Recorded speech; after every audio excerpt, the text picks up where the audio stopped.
চোখ রাখবো অন্যান্য খবরের দিকে। আরজি করের ঘটনার প্রতিবাদে রাত দখল কর্মসূচি আর রাত দখলের আন্দোলনকারীদের বিরুদ্ধে পুলিশকে খুনের অভিযোগে মামলা। অভিযোগ কতটা যুক্তিযুক্ত ৩ সপ্তাহ পরে খতিয়ে দেখবে কোর্ট। এফআইআর খারিজ করা হয়েছে। অভিযুক্ত পুলিশ অফিসারের বিরুদ্ধে বিভাগীয় পদক্ষেপের দাবি। ২৭শে ফেব্রুয়ারি পরবর্তী শুনানি বিবেচনা করবে আদালত। সব পক্ষকে হলফনামা জমা দেওয়ার নির্দেশ। এফআইআর খারিজ করা হয়েছে আপাতত, যেমনটা জানা যাচ্ছে। অভিযুক্ত পুলিশ অফিসারের বিরুদ্ধে এই অভিযোগ উঠছে। রাত দখল আন্দোলনকারীদের বিরুদ্ধে পুলিশকে খুনের অভিযোগে মামলা। অভিযোগ কতটা যুক্তিযুক্ত ৩ সপ্তাহ পরে খতিয়ে দেখবে কোর্ট।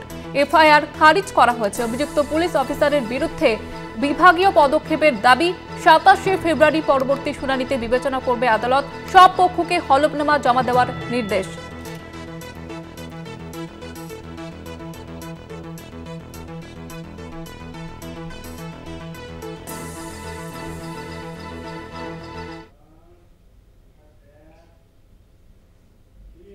অন্যদিকে ওয়াকফ বিল নিয়ে লিখিত আপত্তি তৃণমূলের।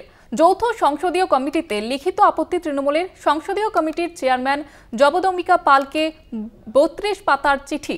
তৃণমূল সাংসদ কল্যাণ বন্দ্যোপাধ্যায় এবং নাদিমুল হকের চিঠি।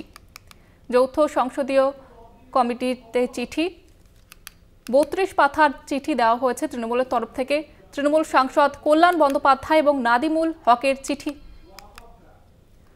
বিষয়ে বিস্তারিতভাবে কথা বলবো। টেলিফোন লাইনে রয়েছে প্রতিনিধি জয়ন্ত চৌধুরী। জয়ন্তদা, ঠিক কোন কোন বিষয়গুলি উল্লেখ করা হয়েছে এই চিঠিতে?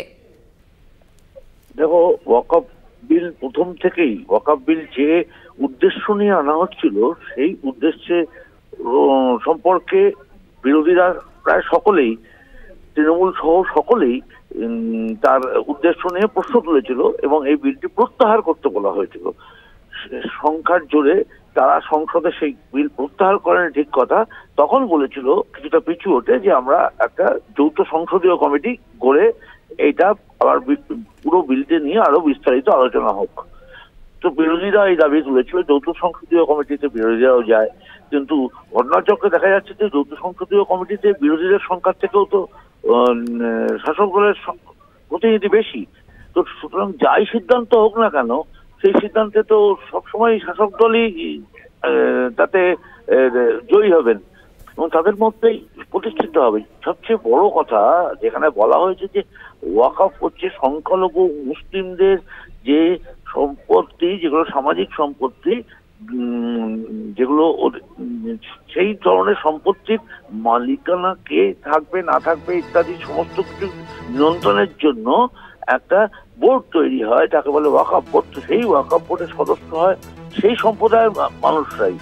কিন্তু এই প্রথম আইন আনা হলো যে সেই সম্প্রদায়ের বাইরে অমুসলিম একজন সদস্য তাকে যুক্ত করার কথা বলা হলো এবং সেটা পাশ করানো হয়েছে।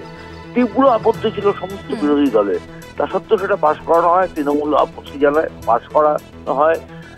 এমনকি সিদ্ধান্ত কে নেবে, ওয়াকফ বোর্ড নয়, চূড়ান্ত সিদ্ধান্ত নেওয়ার দায়িত্ব দেওয়া হচ্ছে সমস্ত জেলা শাসককে, সংশ্লিষ্ট জেলা শাসককে। এইগুলোর বিরুদ্ধে সরব হয়েছিল তৃণমূল।